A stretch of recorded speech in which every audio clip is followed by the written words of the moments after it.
I was visited last night by ghosts. They've been ever present for this last year, but until last night, none would come forward. They were but shadows dancing at the edge of my vision when I would snuff out the day's last light. Old wood boards that creaked at the slightest draft. Tricks of the mind, I told myself. For the whole of the year, I told myself that. I know now how foolish I was. I know now how they were laughing at me. Just as that first ghost was laughing as he pulled himself from the smoldering coals, wearing my friend's face. "Do you know my face?" he chuckled. His voice had changed. It was cold, like chains. And as he smiled, his teeth glowed like metal in moonlight. "Do you not have words for your old friend?" he continued as his fingers dug into my bedroom floor. "This is a dream," I said. "Oh, it shall be," said that cold voice wearing my friend's face. "You are very nearly ready, and then the dream can begin. Do you trust me?" I did once. My friend's eyes were begging me for something. "Then know that this is all we have been working for. Tonight you will meet us. We are the ones who have been dancing in your hallways and offices. You will know us well and be welcome to dream." "I don't understand." "Do not sleep, man, for there will be time plenty to dream soon enough." I tried to say more, but the voice wearing my friend's face just laughed. Then, from the soles of his shoes, long tongues of fire began licking at his legs. These orange and white tendrils crawled up his body, and his face, the face of my dear friend, screamed. The voice only laughed as the body crumbled like a broken doll into the fireplace. His begging eyes lay facing me, crying tears of steam as the laugh faded away.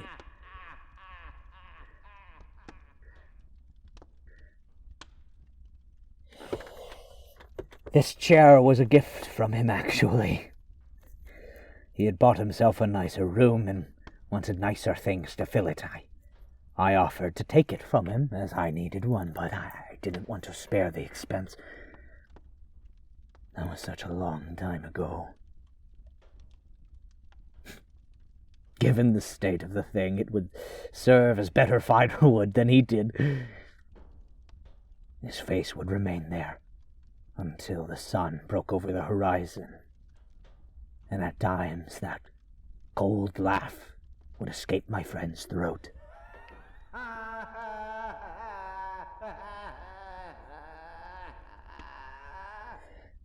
But the fire from his back birthed something else. In that growing flame, I saw the silhouette of something, someone. I'm not sure. She was twirling like a ballerina in a music box in step with the crackling of the flames. On the 9th twirl, her eyes met mine. They were horrible things, sunk into the back of her head like graves, pale, sickly, yellow, and wet with what must have been oil. I was so close to the fire then. I don't remember crawling, but I was on hands and knees, reaching towards her as the fire grabbed me round the wrist, pulling me deeper and deeper. She couldn't have been any larger than a child's plaything, but I found myself kneeling before her, surrounded utterly in flames, as this creature towered over me, twirling. "What are you?" I said as my mouth filled with smoke. "I am the eyes and breath of some great creature." "What creature?" I tried to beg, but the words burnt up in my throat. She leaned in to kiss me, a gash appearing below those eyes, and I could do naught but cough and cover my face. Then I was elsewhere, and else when. An old pub I would often attend after a hard day's work. It was bustling, and all the old faces I could not remember until I laid eyes on them were there. Even my friend, alive and well, and decades younger than when he had died. He was raising his glass high above the table. Across from him was me. I looked so young, so eager. I remember now that was the night we decided to buy and rent rooms together. What was it he said that made me laugh so? "They'll come to us, or they'll die in the streets." As our glasses clinked together, a fire bloomed from both of our palms. I looked around the room. So many of these men, all richer than we were then, and I would consider them peasants now, had arms and legs and heads of flame. Some were more burnt away than others. All were breathing smoke. I turned to the eyes and breath. What became of all these men? "They dream now as you will soon." I don't want to dream. "You have wanted to dream since when first gold touched your blood." It was then I awoke, lying on my side in front of the roaring fire, face to face with my dear friend.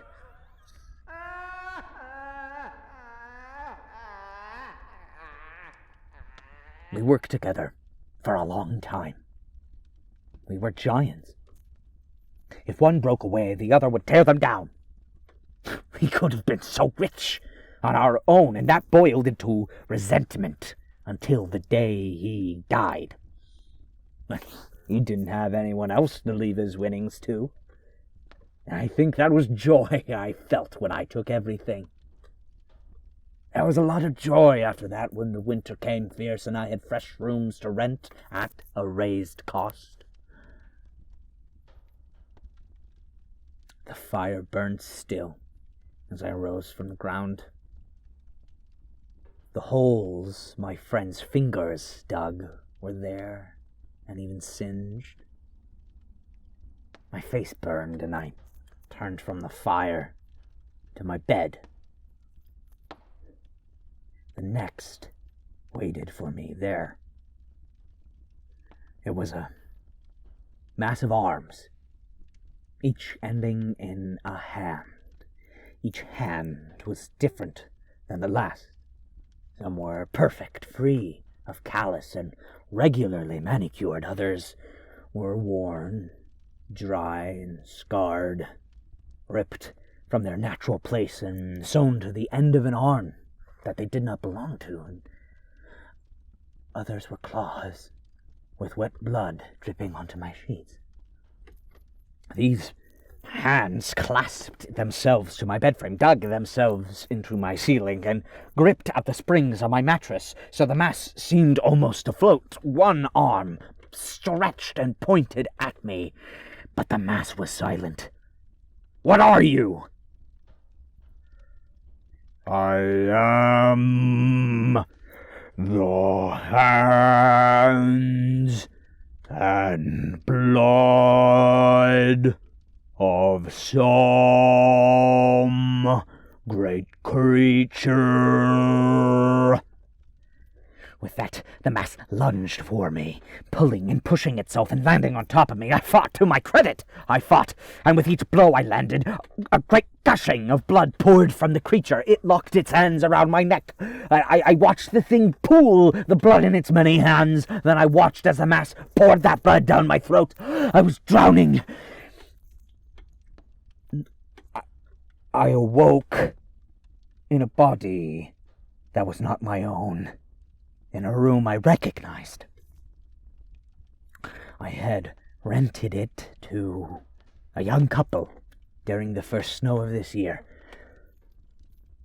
Soon they will be past due, and I will evict them.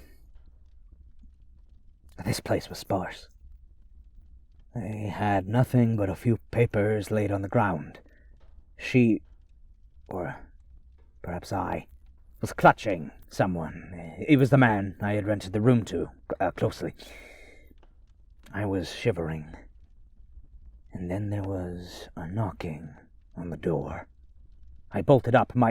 Her breath quickened, and I could see a cloud in the moonlight. "Open this door. We have all night." I knew that voice. That's the sergeant. He's quick and happy to help with evictions, even if I don't have time for the legal work. I forget he's an officer, too. She tries to shake the man awake, and I see his eyes flicker open with the door. I remember that the officer has a key to some of my rooms as part of my arrangement. I can see the sergeant now. A greater shadow looms behind him. It is featureless. It guides the sergeant's hand to his baton. I tried to ask if these two are going to die, but instead the woman speaks. "If we didn't take it, we'd starve." Then I am lying in a pool of wet, dark oil. There are places I haven't been able to wash the oil away from. And I remember my friend's fingernails in the final years of his life. They were always so dark, and I ridiculed him for it. He would just laugh and say, "It's all part of the dream." There's so many of them. I pulled myself up from the pooling oil. From my window I saw light and wondered if at last this nightmare would be over. I approached slow to see the cold night sky. It was starless, and below me on the street was a man wearing white from head to toe and carrying a lantern. Before I knew it, I was leaning through an open window.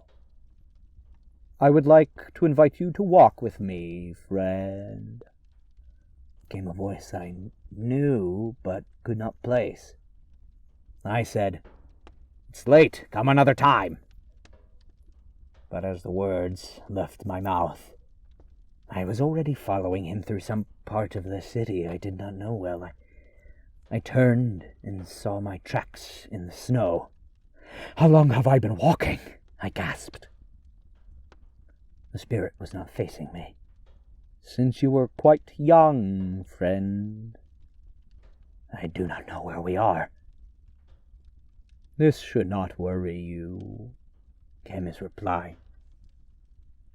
And it did not worry me. We walked for quite some time before the spirit spoke again. "Do you dream?" I do." "What do you dream of?" I lied. "I forget so many of them." He caught me. "You do not. You dream of gold." He was right. I do.